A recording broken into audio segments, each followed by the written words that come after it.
ओम नमस्ते मित्रों, भाइयों बहनों। मैं डॉक्टर अजीत, आरोग्य कुंज नेचुरोपैथी योग सेंटर बहादुरगढ़ से। आज मैं आपको HIV एड्स के ऊपर कुछ बेसिक और बिल्कुल देसी भाषा में सामान्य मानव जो एक सामान्य शिक्षा प्राप्त लोग भी समझ सकते हैं या नहीं शिक्षा प्राप्त जो बिल्कुल निरक्षर लोग भी समझ सकते हैं, उस भाषा में आपसे कुछ चीज़ें आपके सामने प्रस्तुत करने जा रहा हूँ और कुछ क्वेश्चन आंसर उसको मैं क्लैरिफाई करूँगा।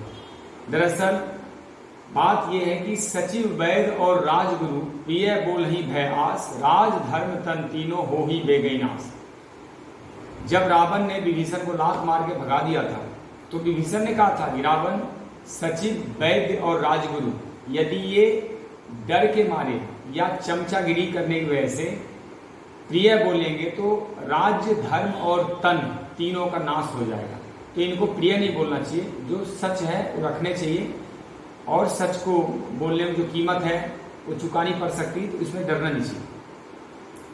देखिए, दरअसल HIV जो है इसके नाम में ही इसका सारा राज छुपा हुआ, ह्यूमन इम्यूनो डेफिशिएंसी वायरस। आदमी के अंदर जब इम्यून की डेफिशिएंसी होती है तो जो वायरस पनपते हैं उसी को HIV कहते हैं। और जब कई उसके वजह से कई रोग इकट्ठे होके एक सिंड्रोम समूह का रूप लेते हैं तो उसको एड्स कहते हैं, एक्वायर्ड इम्यूनो डेफिशिएंसी सिंड्रोम।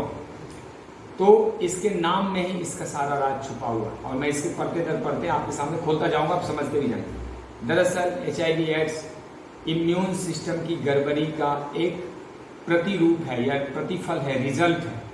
जब शरीर में कई ढंग की इम्यूनिटी और कई ढंग का डिजेनरेशन, सिस्टम का तालमेल खराब हो गया, उससे जो रोगों का समूह पैदा हो गया तो उसी को हम एड्स कहते हैं। HIV से तो मृत्यु होती नहीं, हाँ एड्स से मृत्यु होती। तो दरअसल आप इसको यूं समझ लीजिए कि इस वायरस को किसी लेबोरेटरी में आज तक देखा नहीं गया, ना कोई इसको जान पाया है। यह एक आकलन है, असेसमेंट है, मान्यता है, लेकिन मृत्यु खूब होती। अब क्यों होती वो मैं आगे बताऊंगा। आप यूं समझें कि आप एक उस एरिया का मुखिया जी हैं और मुखिया जी कभी किसी एरिया में जाते हैं जब कोई लड़ाई झगड़ा हो गया हो। अब मुखिया जी किसी काम बस एक एरिया में पहुंचते हैं, उनको लड़ाई झगड़ा नहीं सुलझाना, किसी और काम से दें और जाके आ जाते हैं। तो वहाँ जो भी लोग उस एरिया में उनको देखता है वो सोचता है कि जिसके घर में गए उस घर में कोई ना कोई लड़ाई झगड़ा हो गया। बस यही एड्स है, यानी हमने मान लिया कि ये सब लक्षण है तो इसको एड्स लग गया और लक्षण के आधार पे ही असेसमेंट है। बाकी ऐसा नहीं है कि किसी ने वायरस देख लिया। अगर वायरस मिलता टीके भी बनते। तो दरअसल ये RNA है। RNA वायरस में क्या होता है, टीके नहीं बन सकते क्योंकि उसका स्वरूप ही पता नहीं होता, ना उसके रंग पता होते हैं, ना उसको कोई जान पाता, ये आकलन है। तो उसके खिलाफ अब यूं समझें कि आपको कोई कुत्ता या आपके आसपास कोई कुत्ता है या कोई जानवर है, वह लगातार अटैक करता है और उसकी वजह से आप घर में कोई हथियार या डंडा रखते हैं, तो वो जो वायरस है HERV, जिसको कहते हैं ह्यूमन एंडोजीनस रेट्रोवायरस, वह शरीर खुद भी एक वायरस बनाता है। इसी प्रकार जैसे आप डंडा सुरक्षा में रखते हैं तो शरीर उस वायरस को किल करने के लिए या उस इम्यूनिटी को बचाने के लिए शरीर एक खुद भी वायरस प्रोड्यूस करता है, जिसको HERV कहते हैं। और यह मान्यता ले ली जाती है मेडिकल साइंस में कि ये सब सिम्टम हैं और उसमें अगर ऐसा आ गया तो मान लिया जाता है एड्स है। दरअसल एड्स कोई रोग नहीं बल्कि एक इम्यूनिटी लॉस होने की वजह से जो रोगों का समूह इकट्ठा हो गया हुआ है। तो इसके कुछ लक्षण हैं, मैं आपको समझाता हूँ। हाँ, 2-3 और मान्यताएं हैं कि एड्स कैसे फैलता कैसे नहीं फैलता। एक मान्यता है सेक्सुअल इनकाउंटर्स, इससे नहीं होता अमूमन, लेकिन कभी कभी हो सकता है। हो क्यों सकता है, बहुत ज़्यादा जब सेक्सुअल इनकाउंटर होते हैं तो शरीर के धातु नाश हो जाते हैं। फिर इस धातु नाश की वजह से रोग लग सकता है, जैसे गोनोरिया, सिफिलिस या कोई और बड़े रोग लग सकते हैं। लीवर किडनी के भी रोग लग सकते हैं या नस नाड़ियों के रोग लग सकते हैं, इंसेनिटी लग सकती है, मूर्छा आ सकता है, कुछ और भी रोग। तो इसकी वजह से हो सकता है। दूसरा, इसको आप अगर पीछे जाएंगे 200-300 वर्ष पहले, 500 वर्ष पहले, तो जो राजा महाराजा थे या फिर जो खासकर मुसलमानी शासक होते थे वो सब तो सैकड़ों की संख्या में हरम में महिलाओं रखते थे और रिलेशन होता था उनका, लेकिन कभी किसी को एड्स नहीं हुआ। क्यों नहीं हुआ? क्योंकि ये होता नहीं। दरअसल इतने पशु पक्षी भी संबंध बनाते हैं, अनसेफ बनाते हैं, उसको भी नहीं होता। तो ऐसा नहीं भी हो सकता, और हो इसलिए सकता है कि धातुनाश हो, या फिर कोई सिफिलिस या वीडी वेनेरियन डिजीज अगर लगा हो एक साथी को तो दूसरे को ट्रांसफर हो सकता है। और इंजेक्शन से, जहाँ तक बात है, इंजेक्शन से नहीं फैलता है। हो इसलिए सकता है कि किसी का खून ही खराब हो पहले से या कोई और रोगों से ग्रसित हो, इम्यूनिटी खराब हो। तीसरा, गर्भस्थ शिशु से। तो ये शिशु से तो कॉमन है, हो ही सकता है, क्योंकि जिसकी माँ का ही खून खराब है, माँ की इम्यूनिटी खराब है, तो बच्चे का तो होना ही है। लेकिन हाथ मिलाने से, साथ खाना पीना खाने से, गले मिलने से, एक साथ लैट्रिन बाथरूम यूज करने से, तौलिया और आपस में साबुन यूज करने से ऐसा नहीं हो सकता। ये एक गलत धारणा, इसको दिल से निकाल देने चाहिए। इसके जो लक्षण हैं वह लगातार लंबे समय तक बुखार बने रहना, पेट की गड़बड़ी रहना, लगातार दस्त होगा या कब्ज बना रहेगा, पेट में दर्द होगा, पेट बहुत डिस्टर्ब रहता है इस केस में, और थकावट होती है, शरीर पे चक्कते पड़ जाते हैं, स्किन डिजीज होने के बहुत खतरे रहते हैं। लॉन्ग टर्म स्किन डिजीज हो तो सब सावधान होने चाहिए। मुंह में छाले बने रहते हैं, लीवर, आंतों में सूजन हो जाता है, और भूख कम लगती है, खून की कमी होती है, नींद की गड़बड़ी हो जाती है, काम करने में अरुचि होती है, और सेक्सुअल हैरेसमेंट, या यूं कह लो, हैरेसमेंट तो नहीं कह सकते, वीकनेसेस बहुत हो जाता है। तो इसके जो कारण हैं मैं समझाना चाहता हूँ। लॉन्ग टर्म इलनेस, लंबे समय तक कोई बीमारी बनी रही हो, और यदि उस व्यक्ति ने दवाई खा ली हो, भयंकर दवाई खाया हो, बड़े लंबे, खासकर टाइफाइड, टीबी, या किसी को और कोई नस नालियों को रोग लगा हो, या कोई जिसको कहते हो कि लाइफ स्टाइल डिसऑर्डर की वजह से लंबे समय तक दवाई खा लिया हो, किसी को कोई ऐसा मेंटल डिसऑर्डर हो जाए जिसकी वजह से 5-5 साल दवाई खानी पड़ती है, या फिर मस्कुलर डिस्ट्रॉफी जैसे केस में दवाई खाते हैं लोग लंबे समय तक, तो उससे ये रोग पनप सकता है। या यूँ कहो तो उससे धातुनाश हो सकता है, उससे इम्यूनिटी खराब होने की वजह से सिंड्रोम इकट्ठा हो सकता है। इसके अलावा रक्त दोष, किसी वजह से खून में खराबी हो गई, व्यायाम की कमी, या फिर उम्र की वजह से भी ये सब हो सकता है, या फिर भोजन में पोषण की लगातार कमी है, एक रंग का भोजन है लगातार, तो हो सकता है। मेरे माध्यम से कई लोग इससे निकल चुके हैं, और मैं आपको नंबर भी दूंगा अभी, मेरा ईमेल पे भी लिखना आप, जिनको भी डाउट होता है मुझसे संपर्क करो, मैं रास्ते बताऊंगा, निकल सकते हो। यद्यपि होता क्या है कि एलोपैथी के अलावा दूसरे किसी भी पैथी में इसका इलाज करना मतलब एक नियम के खिलाफ है, लेकिन रास्ते तो मैं बता ही सकता हूँ, रास्ते बताने में तो कोई दिक्कत नहीं है, और आराम से निकल के 6-9 महीने में बाहर आ जाते हैं। बहुत बड़ा केस नहीं है, लेकिन जो एक माहौल बना हुआ है, डर का माहौल, गैस वगैरह, तो मरे गए।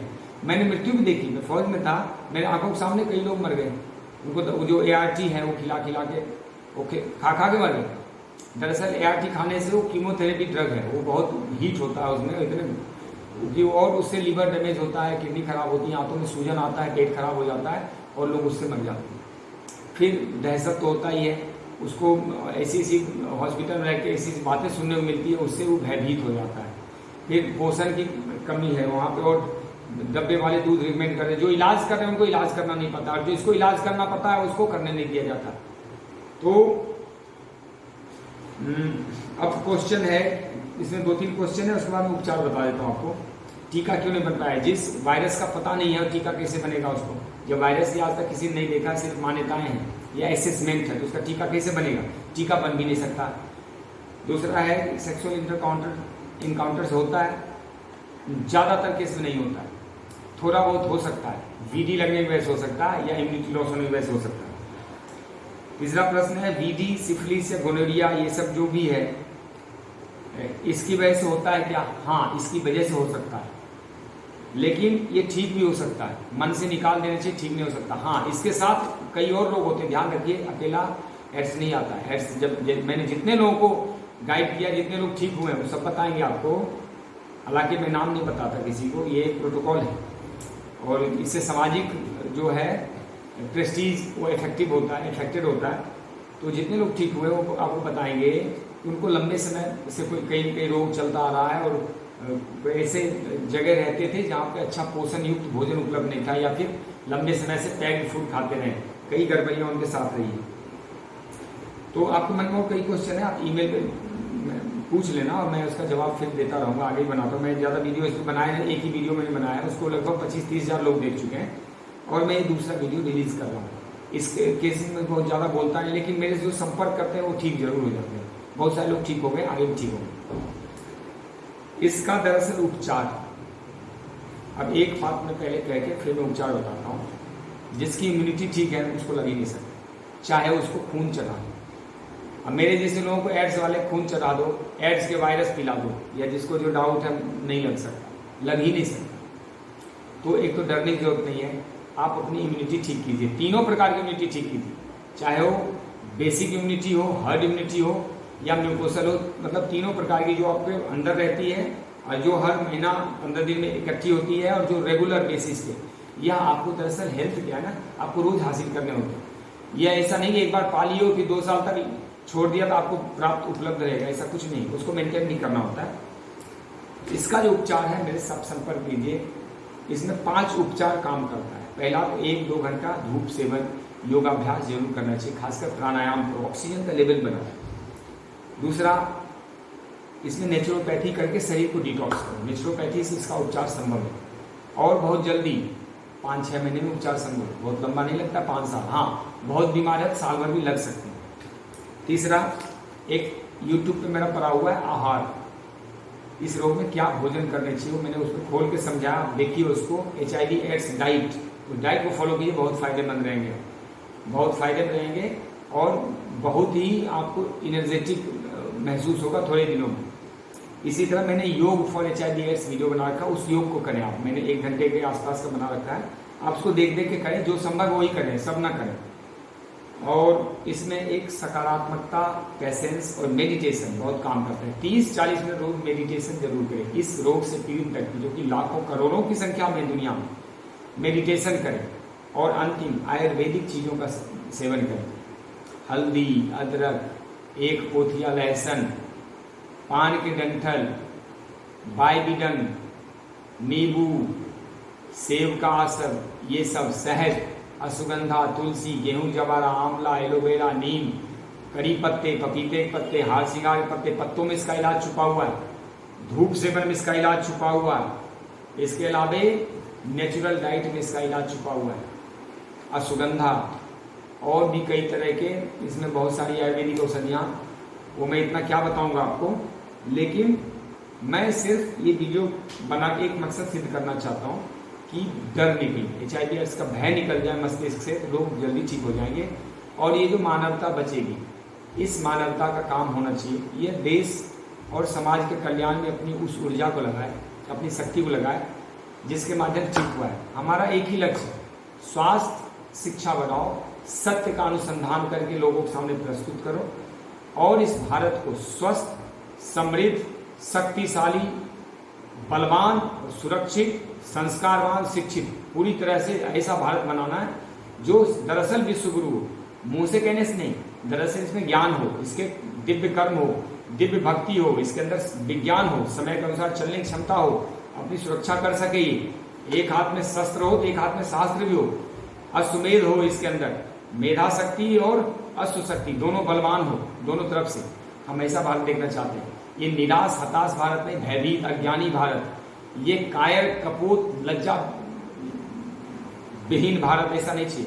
अच्छे भारत चाहिए जिसके अंदर योग्यता हो, जिसके अंदर धैर्य हो, वीरता हो। प्रधानमंत्री मोदी जी कहते हैं वीरता ही शांति स्थापना करने का पहला सूत्र। जो धीर और वीर है वही शांति स्थापित करते हैं। कायर तो ना शांति स्थापित कर सकते ना युद्ध लड़ सकते हैं, और युद्ध के माध्यम से भी शांति आती है। आपको भी एक युद्ध लड़ना है। आज भारत इस स्टेज में खड़ा है कि जहाँ पे 1-2% लोगों का बहुत अधिक धन है और बाकी कुछ मिडिल क्लास है, बाकी सब बहुत भयंकर गरीब है। यह असमानता तब दूर होगी जब निचला तबका शिक्षा के माध्यम से अपने ज्ञान के प्रकाश फैला के पूरी दुनिया में अपने सेवाओं और अपने प्रोडक्ट उत्पाद को बेचेगा। हमारे पास जो है वही बेचेंगे और एड्स जैसे रोगों का नाश करेंगे। पूरी दुनिया में करोड़ों मरीज हैं। अगर हमारे देश में एड्स का कोई बढ़िया प्रमाणिक उपचार निकल के आ गया तो इसके माध्यम से अरबों खरबों डॉलर कमाए जा सकते हैं। तो धन्यवाद। ओम जय हिंद।